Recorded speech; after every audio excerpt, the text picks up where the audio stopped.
On va commencer par mettre ce temps entre les mains de Dieu, nos cerveaux, notre écoute, notre capacité d'écoute, notre compréhension, nos partages, notre écoute des uns des autres aussi. Et voilà, je prie et puis après, on va avancer ensemble. Notre Père, on vient vers toi déjà pour être concentré sur ce que tu veux nous dire, quel que soit ce qu'on a en tête, nos joies, nos frustrations, nos envies diverses et variées, nos contraintes. On veut prendre un temps pendant le week-end pour se mettre à part pour t'écouter. On te remet entre tes mains ce moment particulier, que ce soit au bénéfice de notre relation avec toi et de chacun d'entre nous avec toi. On te prie pour que je sois le plus didactique possible, qu'au table il y ait les partages les plus ludiques et constructifs pour notre relation avec toi possible. Et on te prie ça au nom de ton Fils, par ton Saint-Esprit. Amen. Nous avons vu il y a 15 jours, et c'est là-dessus qu'on va poursuivre. Alors je fais un résumé pour ceux qui n'étaient pas là il y a 15 jours, résumé de l'épisode précédent. L'action de Jean-Baptiste, et on avait essayé, en tous les cas j'avais essayé d'expliquer que l'action de Jean-Baptiste se plaçait dans une prophétie qui était en plusieurs plans, et Jean-Baptiste s'était concentré juste sur la partie qui le concernait. Il avait, et il sait qu'il y a un passage de témoin à faire passer, puisqu'il ne se concentre que sur une partie, préparer le terrain. Et quand il va préparer le terrain, en préparant le terrain, il va préparer le passage de relais. On ne va pas se concentrer cet après-midi, sur le passage de relais, c'est-à-dire quand Jean-Baptiste va baptiser Jésus-Christ, mais sur le message que lui va communiquer avant, en Matthieu 3. Il y a plusieurs auditeurs, et Jean-Baptiste va s'exprimer différemment selon les auditeurs qu'il aura sur place. Néanmoins, pour pouvoir bien comprendre le passage, il est bien de rappeler le contexte de l'époque. C'était un contexte de forte attente d'un sauveur attendu. Et il n'y a pas besoin de connaître la Bible pour imaginer le contexte. Si vous lisez des séries fantastiques, ou certains films de science-fiction, ou certains romans, plusieurs sont basés sur l'attente d'un sauveur qui va venir régler une solution au problème de l'humanité. Dans le film du 5e élément, c'est le cas. Dans la trilogie de Matrix, je ne parle pas du nouveau film qui vient de sortir, là c'est pour faire une redite, je parle de la trilogie de base, tous attendent l'arrivée de l'élu qui les délivrera de la matrice. Dans la saga de Grisha, ils attendent tous une invocatrice des Lumières pour les libérer de ce nuage ténébreux qui divise les peuples entre eux. Dans La Roue du Temps, pas la série mais le livre, moi j'ai pas vu la série, je suis pas sur Amazon, l'héros ou l'héroïne devra vaincre le ténébreux. Et on pourrait aussi parler du monde de Narnia ou même d'Harry Potter. Dans chacun de ces exemples que je viens de donner, les super-héros, les personnes qui attendent, s'appuient sur des prophéties. Dans le livre, dans les récits, dans les narrations. Ils s'appuient sur des prophéties. Et ces prophéties leur permettent au moins deux choses. 1, nourrir un espoir d'un avenir meilleur en espérant cette venue du Sauveur. Et 2, permettre de reconnaître le Sauveur lorsqu'il arrivera. Et vous pouvez regarder tous ceux dont je vous ai cités, c'est comme ça que ça fonctionne. Même Harry Potter, par exemple dans le 5, il y a cette lecture d'une prophétie, etc., qui annonce comment Voldemort sera vaincu. Comme dans le monde de Narnia, les prophéties sont dans chacun de ces récits. Sauf qu'il y a une différence. Dans tous ces récits d'heroic fantasy ou de science-fiction, il y a un schéma que je viens de décrire, mais c'est que de la fiction. Sauf que pour saisir ces enchaînements et même certains détails de la façon dont les choses sont construites, il est bon de connaître un contexte culturel, un fait religieux. le fait religieux sur lequel s'appuient la plupart de ces auteurs, c'est l'attente du peuple juif qui attend un sauveur. Vous lisez Matriske, c'est Sion qui attend un sauveur. Hein, vous voyez Narnia, c'est pareil. Et quand vous lisez la série La Roue du Temps, il y a énormément de références bibliques sur plusieurs sujets. Je parle du livre, je parle encore une fois pas de la série. Et c'est quand même sympa de savoir qu'en tant que chrétien, on peut mieux comprendre certains romans de science-fiction, certaines séries d'heroic fantasy, certaines trilogies, parce qu'on a un canevas de l'épopée chrétienne historique vraie en tête. C'est ce qu'on appelle une bonne compréhension des phénomènes culturels d'aujourd'hui grâce à une bonne connaissance des faits religieux. J'ai fini mon cours d'histoire de prof d'histoire. Néanmoins, ça reste vrai. Cette attente était concrète et réelle dans ce peuple.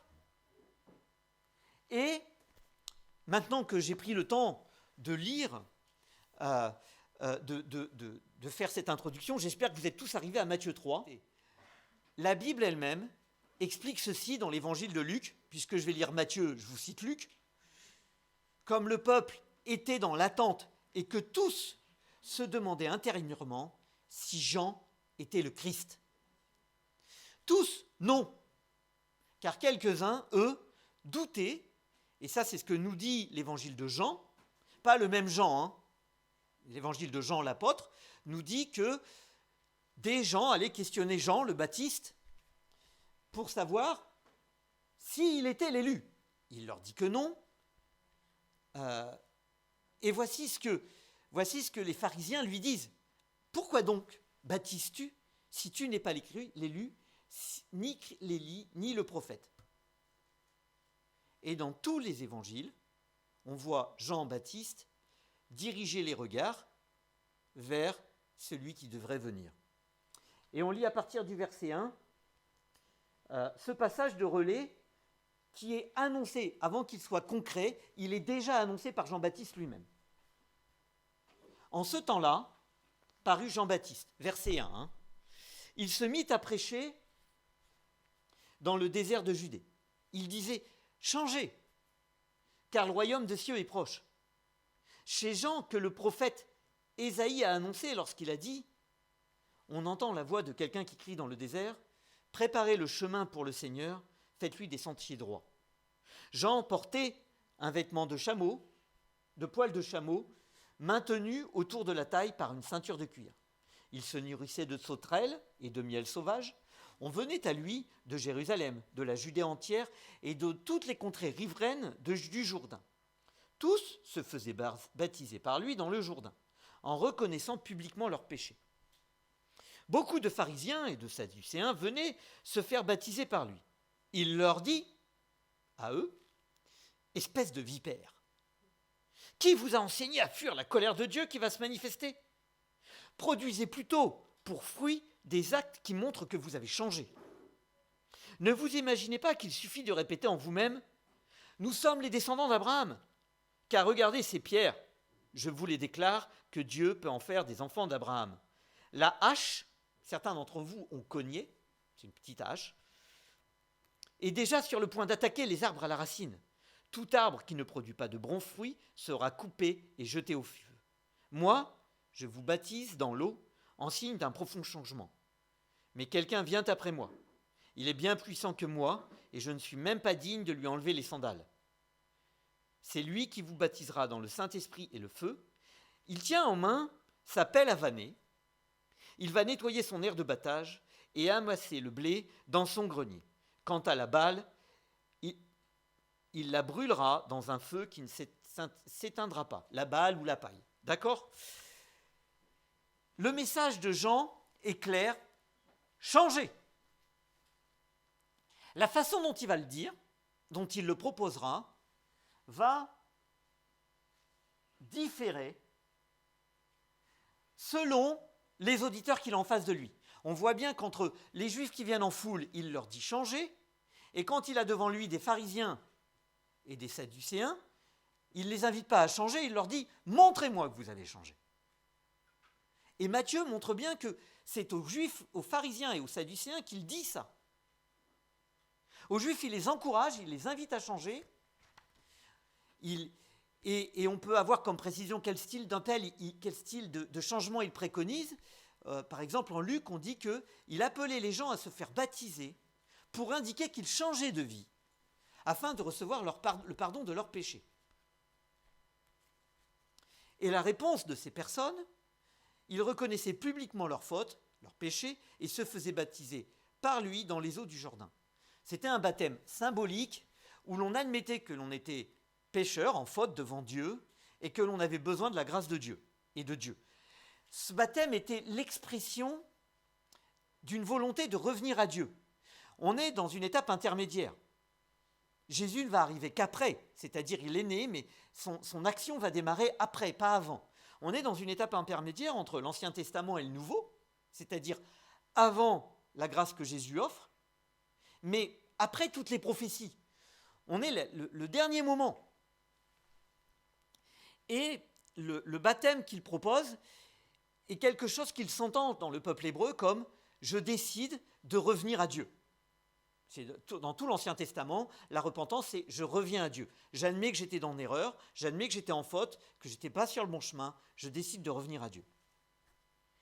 Maintenant, qu'ont de particulier ces pharisiens? Qui sont les pharisiens? Alors oui, ce sont des juifs, mais c'est un petit groupe qui est à la fois religieux et politique, ils mêlent les deux, eux. Ils prenaient une stricte obéissance à la loi juive, tant dans le cadre privé que dans le cadre national. National, pourquoi? Parce que il y avait une volonté de développer une théocratie, c'est-à-dire un peuple soumis à la loi de Dieu, dans les lois du peuple. Et au temps de Jean-Baptiste, selon quelques archéologues, le mot pharisien pouvait sembler vouloir dire deux choses potentielles. Soit ceux qui sont séparés de toute impureté spirituelle, donc en gros ce sont des gens spirituellement purs, voilà, ils sont séparés de toute impureté spirituelle, soit des gens qui interprètent la loi précisément. Pour eux encore, non seulement Dieu est le souverain le souverain créateur, mais Dieu leur donne le raisonnement et la capacité de faire des choix moraux responsables qui leur permettent d'appliquer les Écritures à leur vie présente en préparation de la résurrection, du jugement et de la vie future. Quand on dit ça, ils ont à la fois raison et tort. Jésus dira d'eux, de cette attitude de croire qu'ils interprètent les lois précisément et que par la lecture de ces lois, ils vont avoir la vie éternelle. Jésus dira d'eux, vous étudiez, vous prenez soin, vous étudiez avec soin les Écritures parce que vous avez pensé avoir en elles la vie éternelle. Ce sont elles qui rendent témoignage de moi et vous ne voulez pas venir à moi pour avoir la vie. Il voit bien que il leur donne raison dans le sens, c'est lire les Écritures va leur permettre de discerner qui est Dieu, mais ils veulent lire les Écritures, obtenir la vie éternelle sans passer par Jésus-Christ. Et alors qu'ils pensent être purs, capables de faire face au jugement divin par leur raisonnement et leur capacité à avoir une vie droite et pure et morale, et qu'ils pensent aussi être les guides spirituels du peuple. Eux, ce sont les bons guides.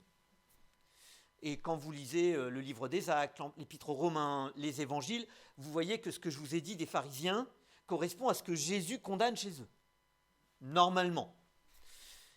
Et à eux, Jean va dire, produisez donc pour fruit des actes qui montrent que vous avez changé. Alors qu'au début, Jean-Baptiste avait lancé un encouragement, changer, le royaume des cieux est proche, c'est une invitation à changer car le royaume tant attendu arrive. Quand il se retrouve devant les pharisiens, il est plutôt réactif et plutôt que des encouragements, il va leur mettre devant leur nez deux images qui montrent le jugement divin futur. Alors, ce n'est pas toujours des images agréables à entendre, mais Jean-Baptiste dit que ça va faire partie de l'œuvre de Jésus-Christ qu'à la fin, il nettoiera. La cognée, la petite hache, c'est un outil de la famille des haches très affûtées. Et le bois mort, direction le feu. Le bois est inutile. Et la pelle à la main, la pelle pour vanner, c'est pas pour se balancer des vannes, c'est pas un concours de vannes, c'est un petit panier large et plutôt plat dans lequel on met la moisson. Une fois qu'on a récolté le blé, on met tout dedans et en fait on lance en l'air. Et normalement, ce que j'ai lu, et puis quand on regarde les vidéos, c'est plutôt ce qui se passe. La balle et la poussière part au vent, et ce qui retombe, c'est le blé qui est lourd, c'est-à-dire le fruit, la production. Et le but, par ces deux images, c'est que un jour, nos œuvres seront pesées. Alors ça fait un peu peur en tous les cas. Est-ce que les œuvres que j'ai faites avec Dieu resteront dans la vanne ? L'évangile de Matthieu proposera plusieurs autres prophéties qui rediront la même chose sous une autre forme, de différentes manières. La parabole de l'ivraie, entre autres, celle du figuier maudit aussi. Mais il y a quelque chose d'important à rappeler, c'est que même si ça fait peur, qu'il y a une évaluation finale, et qu'on n'aime pas les évaluations finales, on n'aime pas entendre les critiques, on n'aime pas entendre les reproches, on n'aime pas entendre les avertissements. Jean-Baptiste montre aussi que Jésus-Christ est venu pour proposer un autre baptême que le sien. C'est-à-dire que Jésus est venu pour offrir, face à l'évaluation, prenons l'exemple d'une évaluation d'une interro en cours.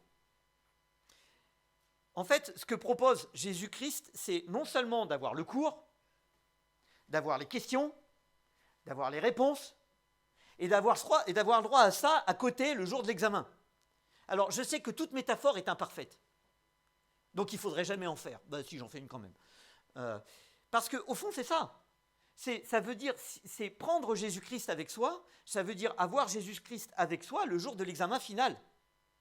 Et c'est aussi l'avoir accepté dans la vie quotidienne pour, grâce à l'esprit et au feu, pouvoir avoir du fruit qui va tenir dans les épreuves. Le feu, ce n'est pas simplement le jugement final. L'apôtre Pierre montre bien que cette image du feu, c'est la purification au quotidien dans la vie du chrétien. Alors, on râle souvent, parfois, en tant que chrétien, quand on se dit mais pourquoi moi je subis ça alors que le non-chrétien n'a rien ? Ben pour une raison simple, comme ça tu n'auras pas à le subir le jour du jugement. Et puis, il annonce aussi que ce baptême dans l'esprit, c'est ce qui va permettre de faire ces œuvres que tant attendues par Dieu. Et c'était une promesse. Une promesse qu'on avait déjà lue il y a 2 mois peut-être en Ézéchiel, qui disait sur ceci. C'est Dieu qui parlait en Ézéchiel 36, je crois que je l'ai écrit, voilà, le moyen de s'en sortir.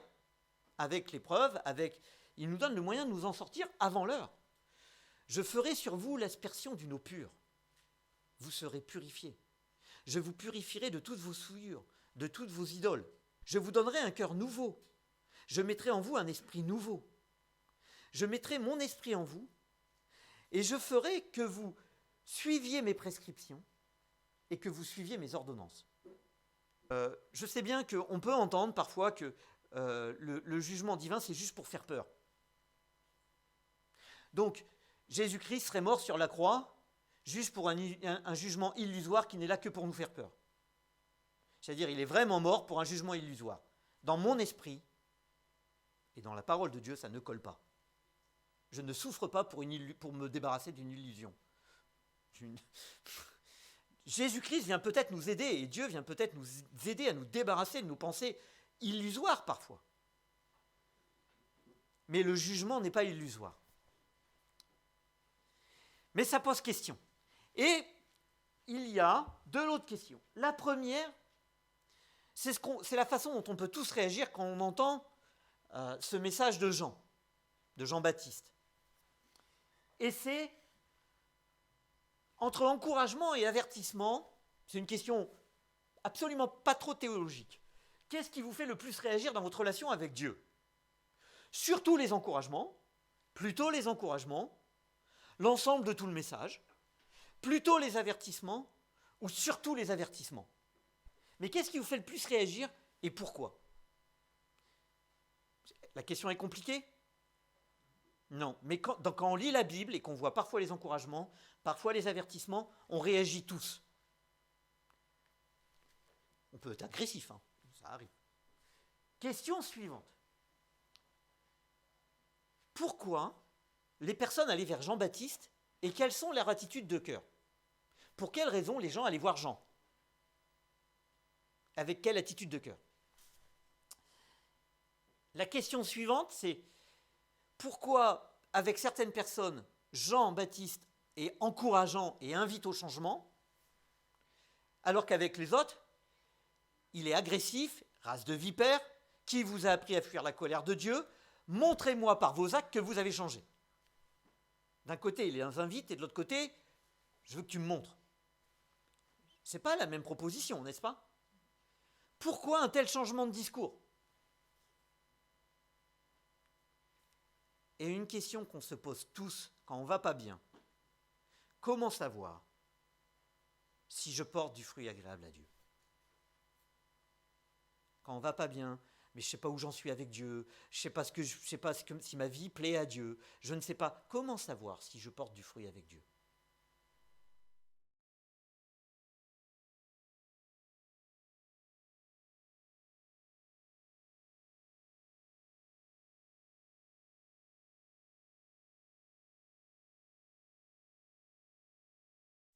Et la seule façon de porter ces œuvres qui vont rester dans le van, c'est d'être accroché à Dieu et de laisser Dieu faire croître son fruit en nous et avec nous.